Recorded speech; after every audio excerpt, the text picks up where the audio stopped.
ఈ రాష్ట్రంలో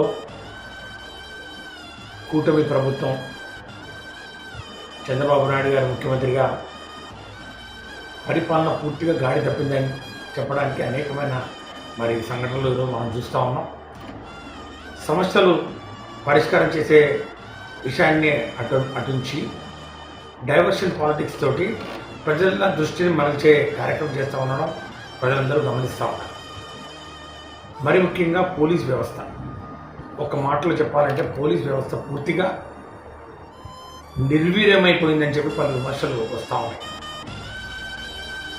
ప్రశ్నించే గొంతుకను ప్రభుత్వం చేస్తున్నటువంటి వైఫల్యాలను, మరి ముఖ్యంగా ఇచ్చిన హామీలను అమలు చేయడంలో వైఫల్యమైనటువంటి పరిస్థితుల్లో ప్రశ్నిస్తున్నటువంటి గొంతుకలను నొక్కే ప్రయత్నం, మరి ముఖ్యంగా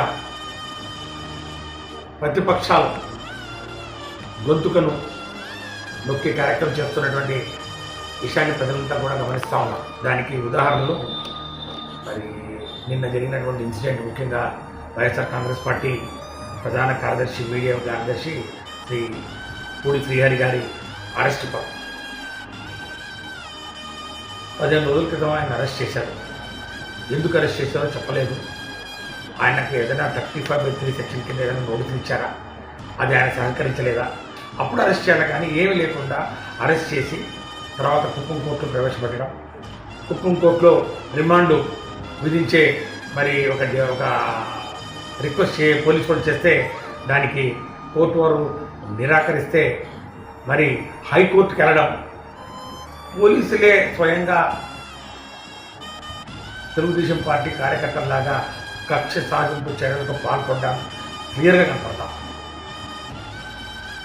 హైకోర్టు ఆ యొక్క ఆర్డర్స్ను నిలుపుదల చేసింది, కుప్పం కోర్టు ఆర్డర్స్ను నిలుపుదల చేసిందని చెప్పి మళ్ళా ఎంబడిపడి మళ్ళా బెంగళూరులో ఆయన అరెస్ట్ చేసి తీసుకొస్తున్నటువంటి వైనం ఈరోజు కూడా కుప్పం కోర్టు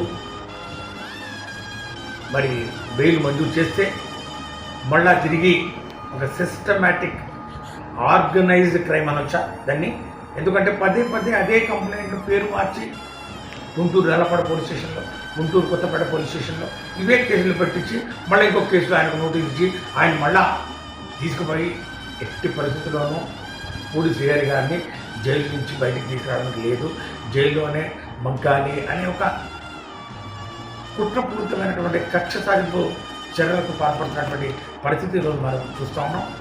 నిజంగా ఇది పోలీసు వ్యవస్థకు తగదు. ముఖ్యంగా ఈ యొక్క కూటమి ప్రభుత్వం చట్టాలను పూర్తిగా చేతిలోకి తీసుకొని వ్యవస్థలను మేనేజ్ చేస్తూ